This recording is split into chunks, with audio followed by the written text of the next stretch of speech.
You were told the American Revolution was about tea and taxes, a scrappy band of patriots who loved liberty and hated tyranny. That's the story we teach schoolchildren. The real story is darker, and it has everything to do with why you're still holding on to something that sold you out. I know my history, and I see it appearing now. The colonists didn't rebel because they were idealists. They rebelled because their loyalty was exploited for generations. And when they finally followed the money, they found a receipt they couldn't unsee. They weren't citizens of the British Empire. They were customers. And the Empire had been overcharging them their entire lives. This is a special edition of Know the Play, Run Yours, The American Exit. I'm Ms. Peck. Here's what they don't teach you in school. By 1765, the American colonies were the most profitable asset in the British Empire.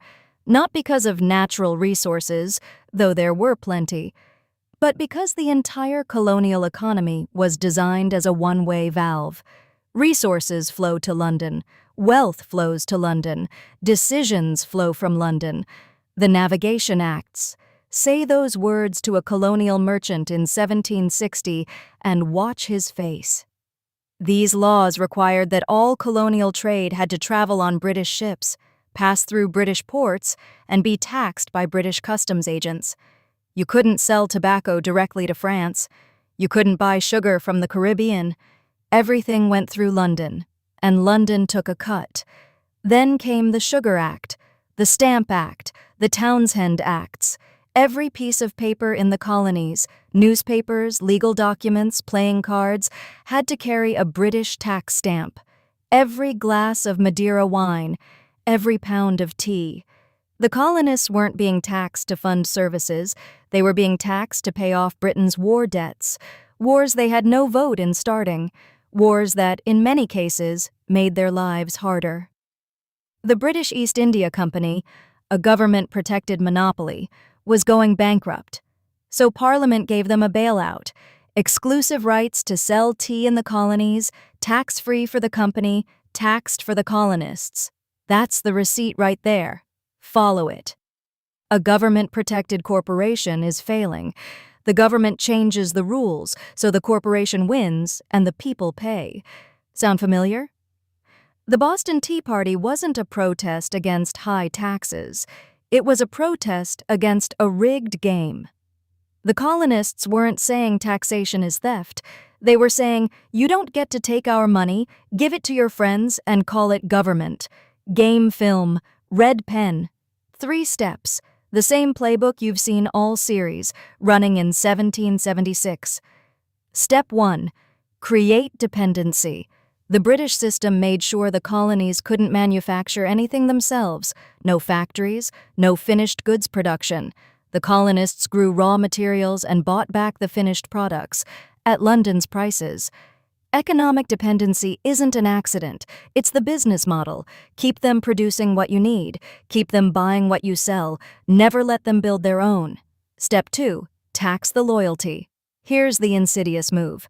Once the colonists were economically dependent, Britain started charging them for the privilege. Stamp taxes, import duties, quartering soldiers in private homes, and sending the bill to the homeowner. The message was clear.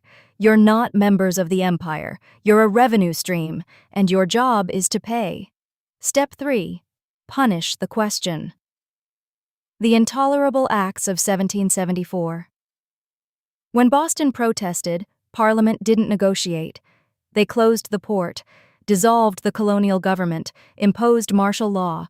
The response to "we have concerns" was, "you no longer have rights." This is the autocrat's signature move. When questioned, don't answer. Escalate. Make the punishment so severe that no one else dares to speak. Now watch me mark this. Create dependency. Monetize loyalty. Crush dissent.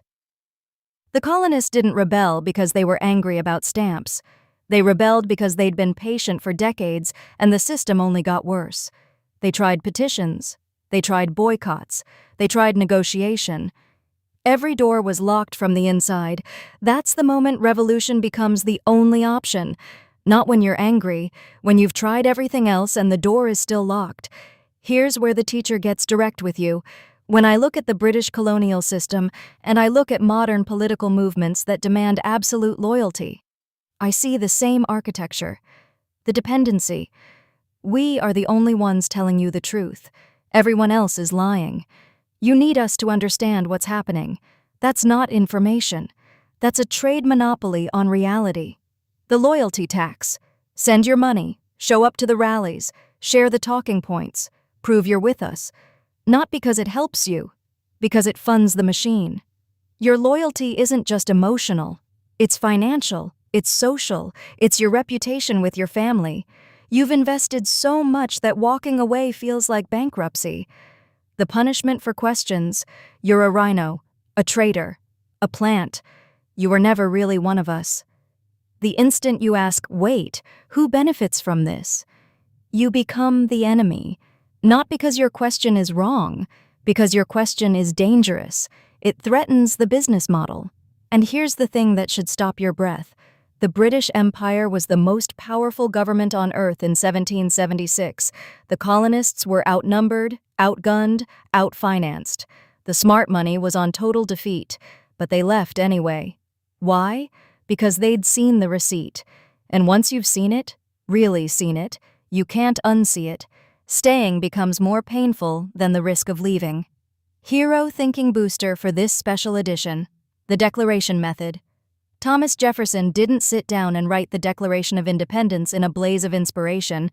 He followed a method, and that method is available to you right now. 1.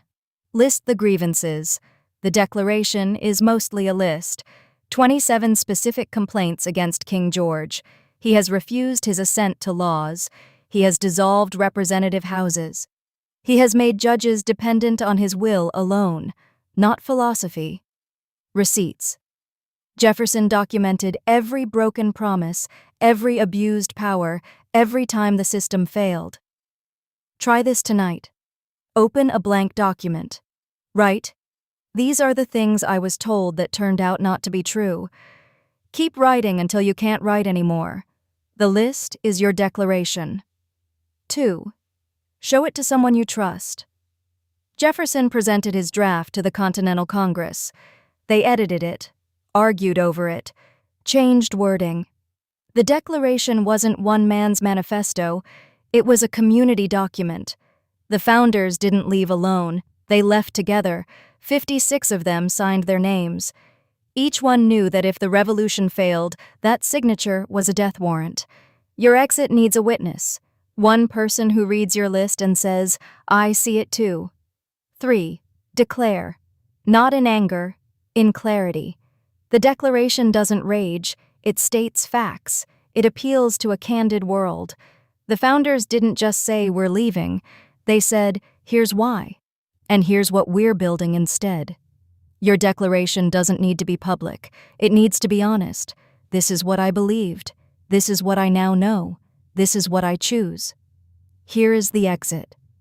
The founders signed the Declaration on July 4, 1776. But the real decision happened months earlier, in kitchens, in taverns, in quiet conversations between people who'd seen the receipts and couldn't look away. They didn't have an army yet. They didn't have a plan for winning. They had a list of grievances, a group of people they trusted, and a decision they'd made together. That's all you need: the list, the witness, the decision. Stop funding your own exploitation. Stop defending a system that punishes your questions. The colonists left an empire. You can leave a political gang. Join the MAGA exit countdown. Live. Every Tuesday night at 7 p.m. Eastern. The Wayfinding Station. Smart decisions start here. New community, new skills. The Declaration Method. Not alone, but with people who already signed. This is the week you decide, not to fight, to declare.